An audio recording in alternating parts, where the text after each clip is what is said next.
Hello and welcome. आप सभी का एक बार फिर से स्वागत है एसएस स्टडी चैनल में। स्वर संधि और उसके भेदों की ट्रिक्स जानने के बाद आज हम व्यंजन संधि पर चर्चा करें। इससे पहले आप चैनल को सब्सक्राइब करके बेल आइकन को क्लिक कर दीजिए। तो करते हैं आज का अपना ये वीडियो शुरू। व्यंजन संधि।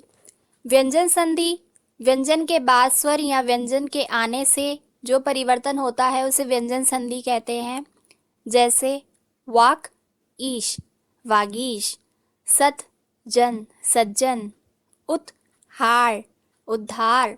इसमें देखिए अगर का को में अगर ई मिल जाता है तो ये बन जाता है गी, तभी तो हुआ वागीश। और दूसरे वाले में आप देखिए सतजन, त में हलंत वाले ता में अगर जा आप मिला देंगे तो ये ज हो जाएगा। ठीक है, आधा जा और पूरा जा। आगे उत प्लस हार, तो ता और हा जब मिलेंगे आपस में तो ये हो जाएगा ध। ठीक है, उद्धार। नोट, व्यंजन का शुद्ध रूप हल वाला रूप जैसे क ख ग होता है। यानी कि व्यंजन शुद्ध रूप कब होगा व्यंजन का, जब उसके नीचे कोई हलंत होगा। शुद्ध या मूल रूप, मूल व्यंजन क ख ग आदि के साथ नीचे लगने वाली तिरछी रेखा को हल या हलंत कहते हैं। आपको याद रखना है। ठीक है, और ये हमेशा व्यंजन के नीचे ही लगाया जाता है। व्यंजन संधि के नियम। पहला, वर्ग के पहले वर्ण का तीसरे वर्ण में परिवर्तन। समझिए, जो पहला वर्ण है यानी कि क, इसमें आप देख सकते हैं ये किस में परिवर्तित हो जाता है, ग में।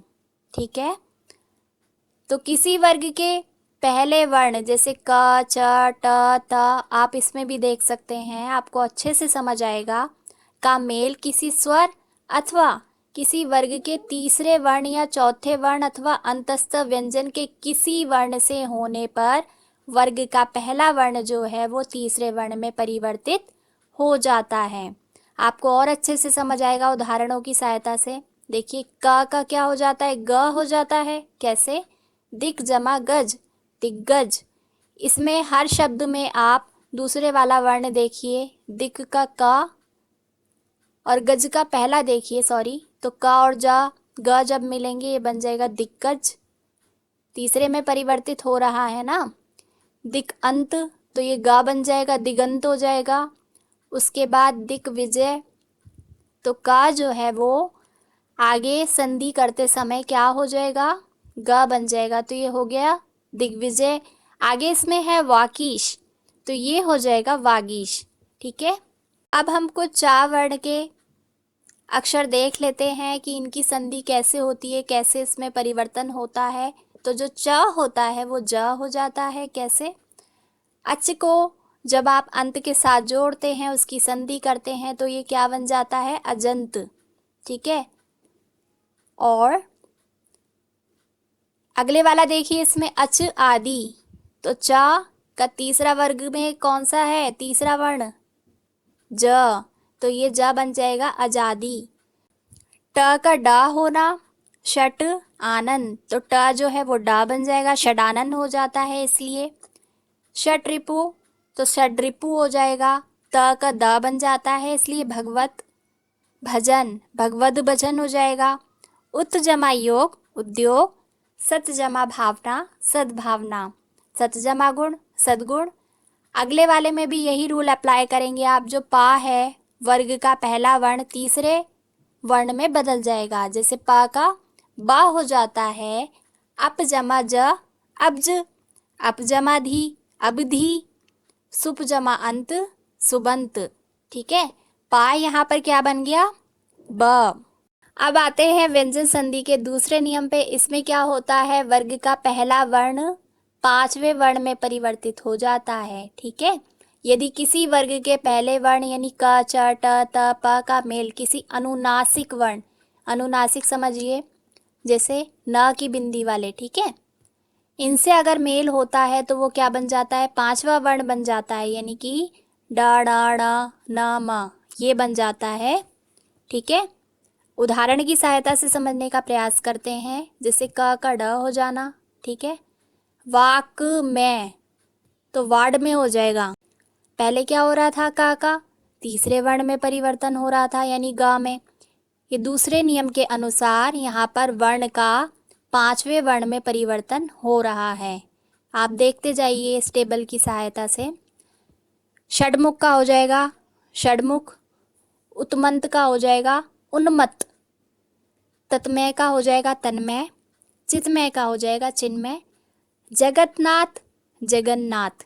ठीक है, अब देख लेते हैं व्यंजन संधि का तीसरा नियम, छा संबंधी नियम। ठीक है, इसमें छा पाया जाता है।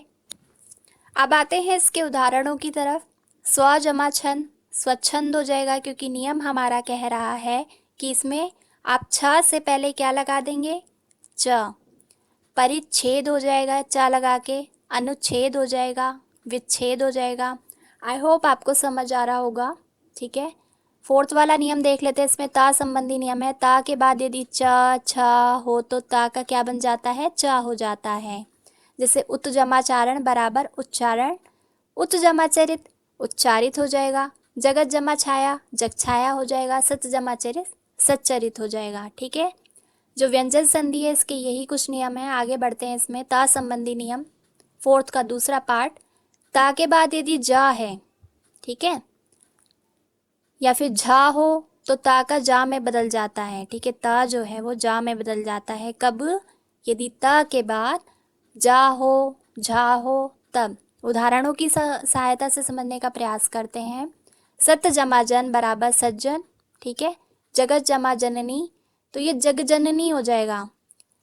विपत जमा जाल विपजाल हो जाएगा। उत जमा ज्वल उज्ज्वल, उत जमा झटिका उज्झटिका।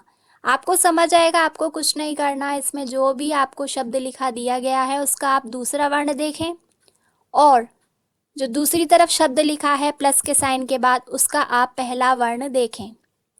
इन दोनों के आपस में मेल होने को ही संधि कहा जाता है। ठीक है, त के बाद यदि ट ड हो तो त क्रमशः टा डा में बदल जाता है। जैसे वृहटीका वृहटीका हो जाएगा। उद्डयन उड्डयन हो जाएगा। फोर्थ वाला इसका नियम देख लेते हैं। त के बाद यदि ला हो तो त ला में बदल जाता है। कैसे, उत जमा लास ये हो जाएगा उल्लास। तत् जमा लीन तल्लीन हो जाएगा। उत जमा लेख उल्लेख हो जाएगा। आगे बढ़ते हैं इसमें। ता के बाद यदि शाह हो तो ता का चा हो जाता है और अगर शाह हो, ठीक है, ता के बाद तो वो छ हो जाता है। उदाहरण, उत जमा श्वास बराबर उच्छ्वास। ठीक है, ता क्या बन गया था, च, उच्छ्वास हो गया ना। सत जमा शास्त्र सच्छास्त्र हो गया। आगे बढ़ते हैं। ता के बाद यदि हा हो तो ता के स्थान पर द और हा के स्थान पर ध हो जाता है। जैसे तत् जमा हित तद्धित, उच्च जमा हार उद्धार, उच्च जमा हत उद्धत, उच्च जमा हृत उद्धृत। ठीक है, आप परिवर्तन देखिए कैसे हो रहा है इसमें। अगला नियम पांचवा ना संबंधी नियम है ये।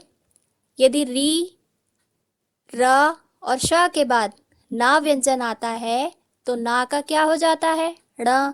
कैसे, परि जमा नाम को अगर आप जोड़ेंगे आपस में तो ये बनेगा परिणाम।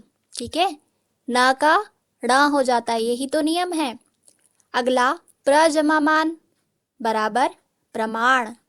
आगे राम जमा अयन रामायण, भूष जमा अन तो ये हो जाएगा भूषण।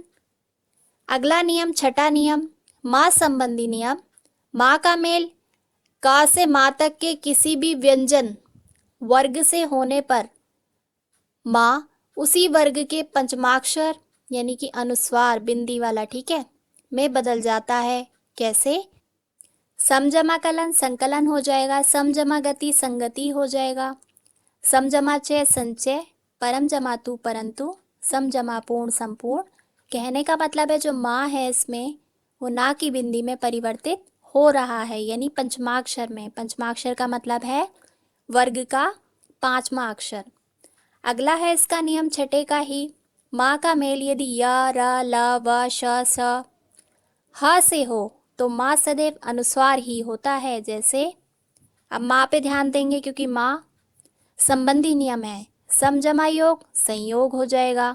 सम जमा रक्षक संरक्षक, सम जमा लाभ संलाप, सम जमा विधान संविधान, सम जमा शय संशय, सम जमा सार संसार, सम जमा हार संहार। ठीक है, यहाँ पे माँ जो है वो अनुसार में बदल जाता है। अगला इसका तीसरा है, माँ के बाद माँ आने पर कोई परिवर्तन नहीं होता। जैसे सम्मान, तो सम्मान ही रहेगा।